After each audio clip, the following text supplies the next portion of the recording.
Ada 10 konsep geografi, yaitu adalah konsep lokasi yang menyatakan letak berhubungan dengan tempat, baik itu letak geografis.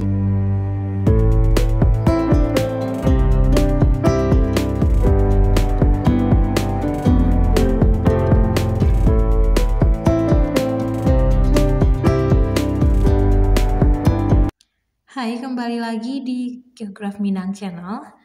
Nah, kemarin banyak yang minta untuk membahas soal KSM Geografi tingkat provinsi ya. Oke, kita bahas kali ini pembahasan soal KSM Geografi MA tingkat provinsi tahun 2022. Nah, pembahasan kali ini terkhusus untuk soal nomor 1 sampai 5.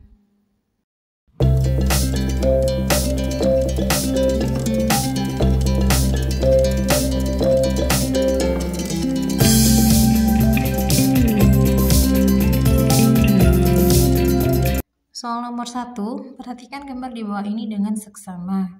Ini gambar kota Palu sebelum dan sesudah terjadinya tsunami ya.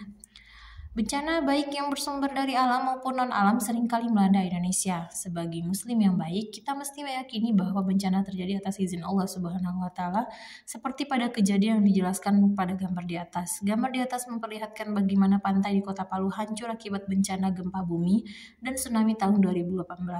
Jika kita melihat citra satelit sebelum terjadi tsunami, terlihat bahwa pemukiman penduduk banyak terkonsentrasi di wilayah pesisir Kota Palu. Hal ini karena sebagian besar masyarakat banyak bermata pencaharian sebagai nelayan. Meskipun wilayah Kota Palu menjadi wilayah yang rawan terkena bencana alam, salah satunya tsunami, berdasarkan penjelasan tersebut, maka konsep geografi yang sesuai dengan fenomena di atas adalah A. Konsep morfologi, apakah B. Konsep jarak, C. Konsep keterkaitan keruangan, atau D. Konsep diferensiasi area. Nah, ini wilayah Kota Palu yang sebelumnya itu masih banyak jumlah penduduknya. Oke, nah kita kenal 10 konsep geografi. Yang pertama ada lokasi, mengenai letak berhubungan dengan tempat. Nah, lokasi ini menyatakan letak geografis suatu wilayah, letak astronomisnya gitu. Kemudian ada konsep jarak. Konsep jarak berkaitan dengan jarak antara suatu wilayah dengan wilayah lain. Lalu ada konsep keterjangkauan, yaitu sama dengan konsep aksesibilitas ya, yang mana konsep ini berkaitan dengan kondisi medan, kemudian ketersediaan sarana transportasi, dan komunikasi suatu wilayah.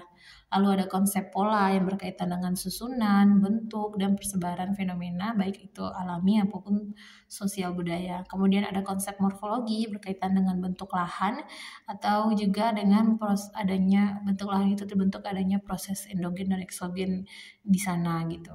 Kemudian yang keenam ada aglomerasi, itu persebaran yang cenderung mengelompok. Nah, dalam konsep aglomerasi ini kata kuncinya itu ada mengelompok, memusat, terus terkonsentrasi. Nah, begitu. Kemudian ada 7 konsep nilai kegunaan. Nah, konsep nilai kegunaan ini maksudnya setiap orang itu memiliki nilai guna, setiap lokasi itu memiliki nilai guna bagi nilai guna yang berbeda bagi beberapa orang gitu. Misalnya satu wilayah pantai itu bagi nelayan itu tempat mata pencaharian. Tapi kalau bagi pengunjung dari kota lain, pantai itu sebagai objek wisata. Nah, itu nilai gunanya di situ ya. Nilai guna yang berbeda. Kemudian yang kedelapan ada konsep interaksi atau interdependensi. Ini berkaitan dengan hubungan, kemudian saling mempengaruhi dan timbal balik antara pokoknya dalam keruangan itu ada hubungan timbal balik. Kemudian yang ke-9 ada diferensiasi area, yaitu perbedaan wilayah, mana wilayah A dan wilayah B itu punya karakter tersendiri sehingga ada perbedaannya. Misalnya wilayah dataran rendah pasti akan berbeda dengan wilayah dataran tinggi. Lalu ada yang ke-10 keterkaitan ruang. Keterkaitan ruang di sini maksudnya adalah keterkaitan persebaran antar fenomena. Fenomena A dengan fenomena B itu adanya keterkaitan.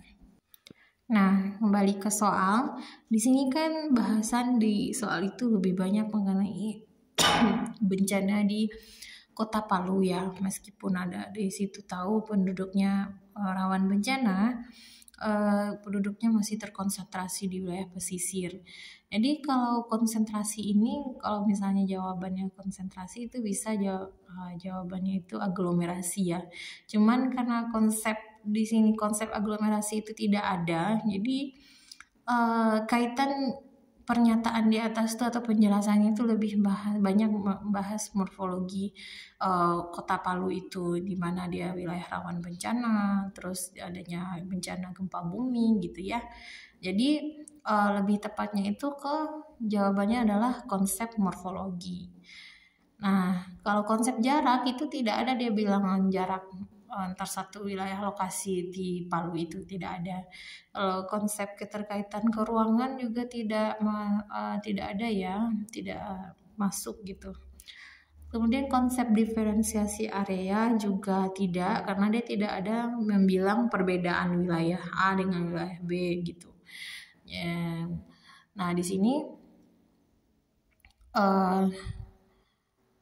bahasanya itu tentang Palu yang ini ya, kota Palu yang banyak bencana, terus walaupun di situ gempa bumi tsunami sebelumnya atau wilayah pesisir tuh banyak penduduknya.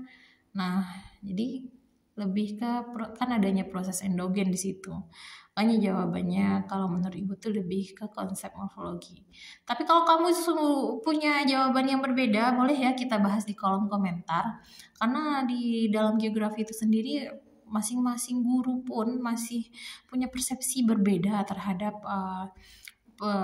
pemahaman konsep, pendekatan, terus prinsip geografi itu masih banyak yang mengalami perbedaan pendapat gitu.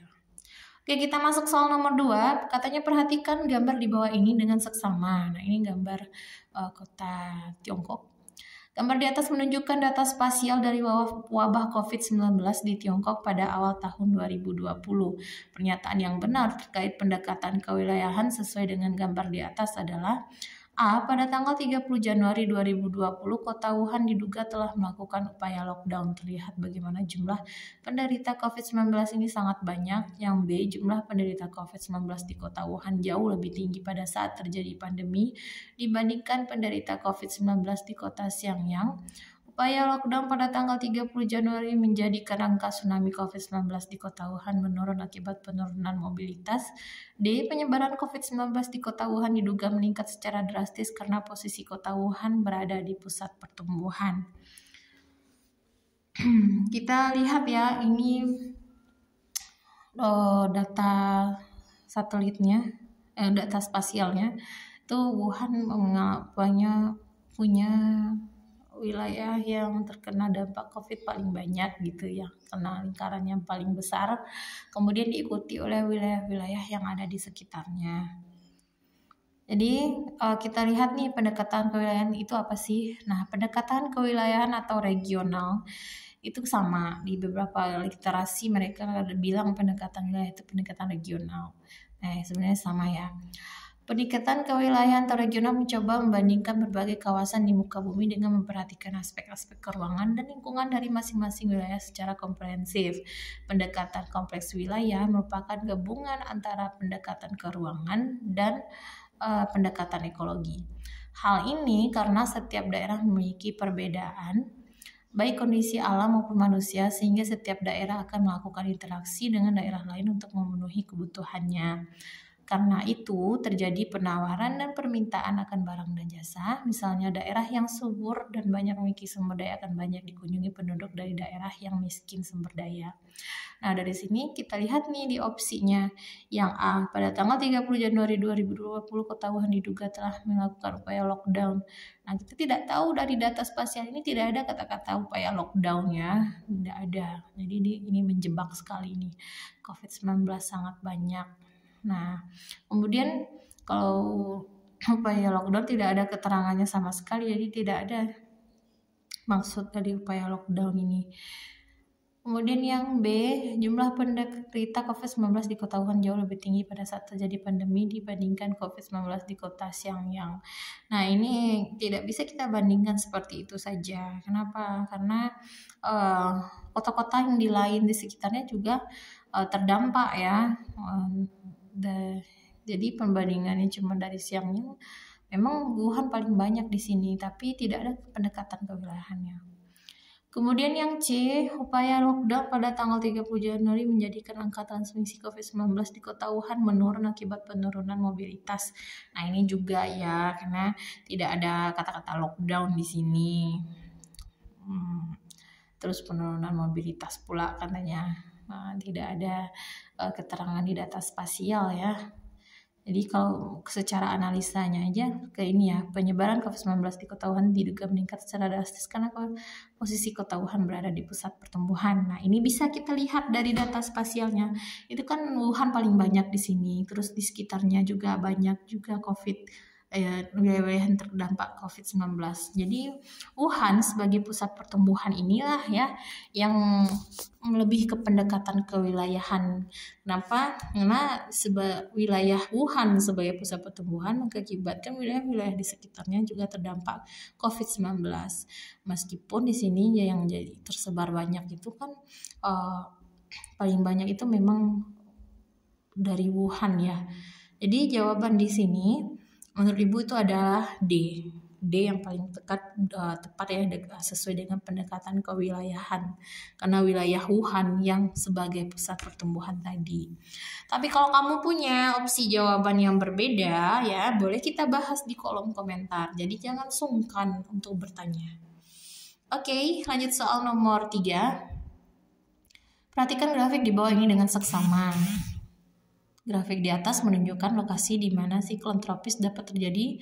Data tahun 1950 sampai 2000 ayat Al-Quran di bawah ini yang sesuai dengan ilustrasi di atas adalah. Nah, ini kan gambar titik-titik hitam itu siklon tropisnya. Itu di sekitar wilayah ekuator ya. Yang garis 0 derajat itu kan garis khatulistiwa atau garis ekuator. Nah, garis ekuator itu kan memang banyak wilayah tropis ya yang berada di garis ekuator. Nah, kita lihat nih siklon tropis artinya apa? Siklon tropis merupakan badai dengan kekuatan yang besar. Radius rata-rata siklon tropis mencapai 150 hingga 200 km.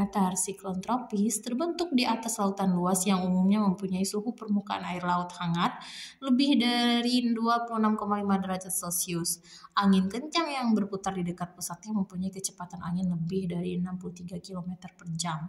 Jadi siklon tropis itu yang menyebabkan adanya topan yang melanda di sekitar wilayah tropis ini ya, yang wilayah ekuator. Jadi angin yang dimaksud dalam siklon tropis ini adalah angin yang merusak dan angin itu sangat kencang gitu.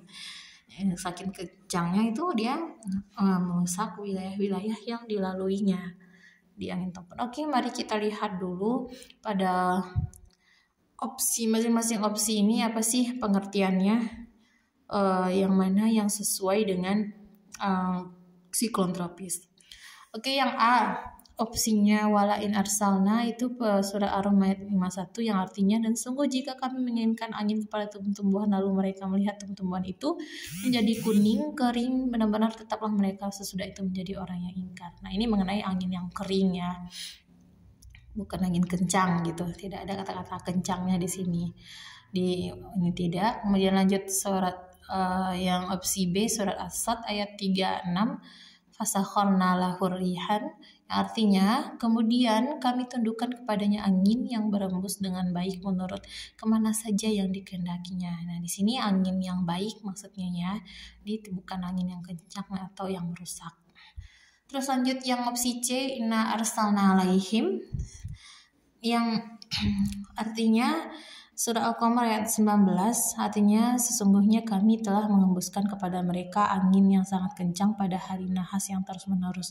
Nah, ini ada kata-kata angin yang sangat kencang.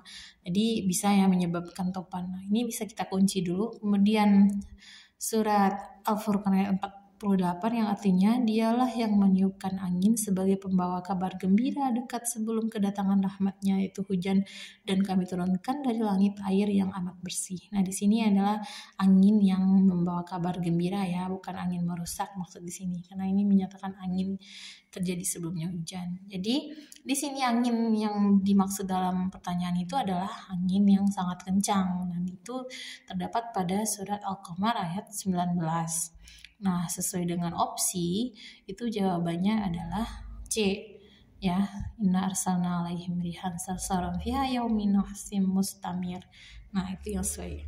Lanjut soal nomor 4, perhatikan sebuah fenomena unik di bawah ini dengan seksama. Nah, ini fenomena Arab Saudi turun salju ya. Gambar di atas memperlihatkan sebuah fenomena turunnya salju yang kerap kali terjadi di wilayah Arab Saudi, khususnya di sebuah wilayah utara di Arab Saudi yang acap kali mengundang wisatawan datang ke sana khusus untuk melihat pemandangan salju. Hal ini terjadi karena peristiwa, nah ini sebenarnya peristiwa ini terjadi di beberapa tahun terakhir ya, tahun 2018, terus tahun 2021 dan 2022. Yang A katanya permafrost di sekitar Jabal Uhud, yang B terjadinya perubahan iklim, C musim dingin di sekitar Bukit Al-Awas, dan D desertifikasi di sekitar Gurun Arab. Nah, kalau permafrost itu kan merupakan tanah yang membeku selama 2 tahun atau lebih berturut-turut di bawah suhu 0 derajat Celcius. Ya, tidak ada ya di Jabal Uhud adanya permafrost. Kemudian yang B terjadinya perubahan iklim. Nah, iklim itu terjadi sekitar 35 tahun baru akan terjadi perubahan iklim baru. Nah, tidak mungkin karena ini sudah beberapa tahun terakhir terjadi musim salju. Kemudian musim dingin di sekitar Bukit Al-Laus. Nah, ini ya jawabannya. Karena memang musim dingin di sekitar Bukit Al-Laus ini yang menyebabkan turunnya salju beberapa kali. Terus yang D, desertifikasi di sekitar Gurun Arab.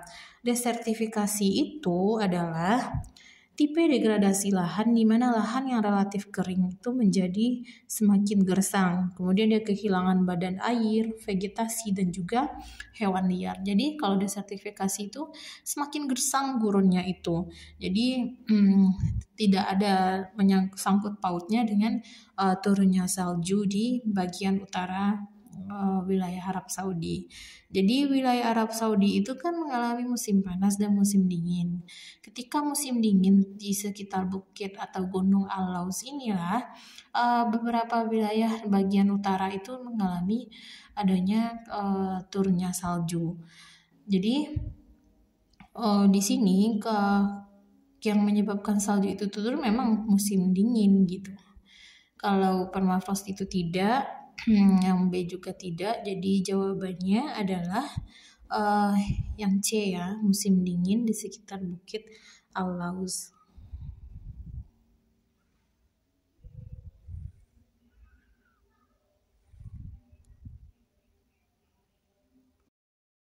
Lanjut soal nomor 5.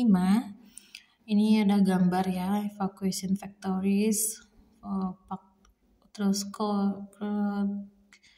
road apa nih, nggak jelas tulisannya, tsunami control forest, terus apa nih, concentrate 7.2 meter seawall, nah dinding laut.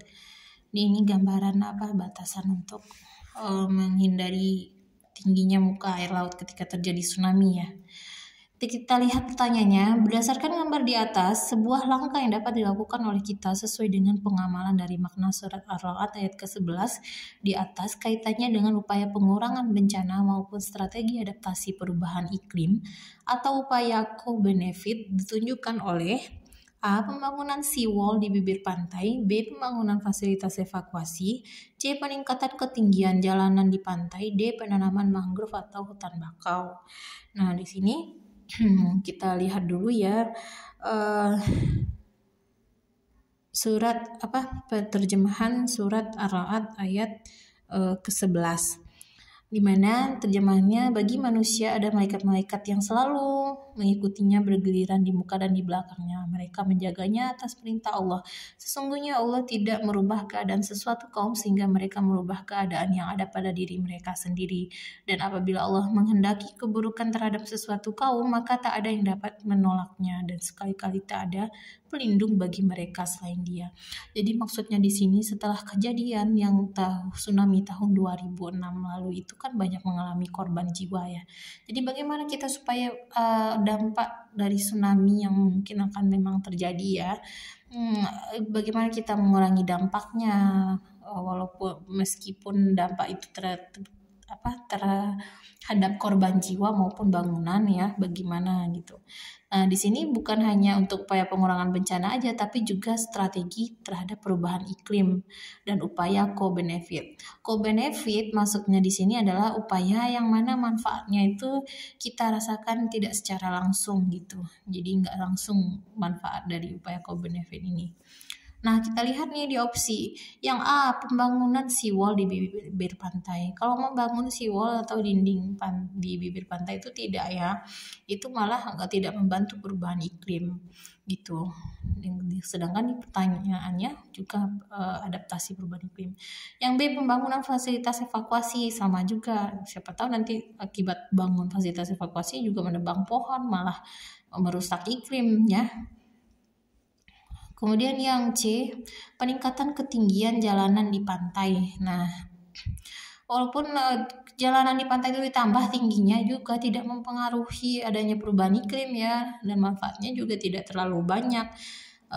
Nanti juga kalau misalnya yang ombak itu tinggi, dia akan tetap merusak jalanan di tepi pantai itu gitu. Kemudian yang D, penanaman mangrove atau hutan bakau. Nah ini ya, mangrove atau hutan bakau ini sangat membantu memecah ombak. Nah, ketika terjadi tsunami itu akan mengurangi ketinggian ombak dan akan mengurangi dampak bencana. Terus bagi iklim juga dia akan beradaptasi, dia akan membantu perubahan nih iklim karena akan meningkatkan oksigen nanti di udara, karena kan saat ini iklim sangat panas ya akibat global warming. Terus ada juga upaya co-benefit yang manfaat yang tidak langsung kita rasakannya seperti apa? Misalnya akibat adanya mangrove dan hutan bakau, dia akan menyebabkan ekosistem yang ada di sekitar itu akan menjadi lebih baik ya. Nah, ekosistem itu bisa dimanfaatkan oleh nelayan sebagai untuk menangkap ikan misalnya. Itu co-benefitnya. Jadi jawabannya adalah D, penanaman mangrove atau hutan bakau. Nah itu ya, terima kasih sudah menyaksikan pembahasan kita kali ini. Jika kamu punya jawaban yang berbeda, boleh kita bahas di kolom komentar. Jangan lupa di like, share, dan subscribe agar pembahasan ini tidak berhenti di kamu. Oke, sampai jumpa. Assalamualaikum warahmatullahi wabarakatuh.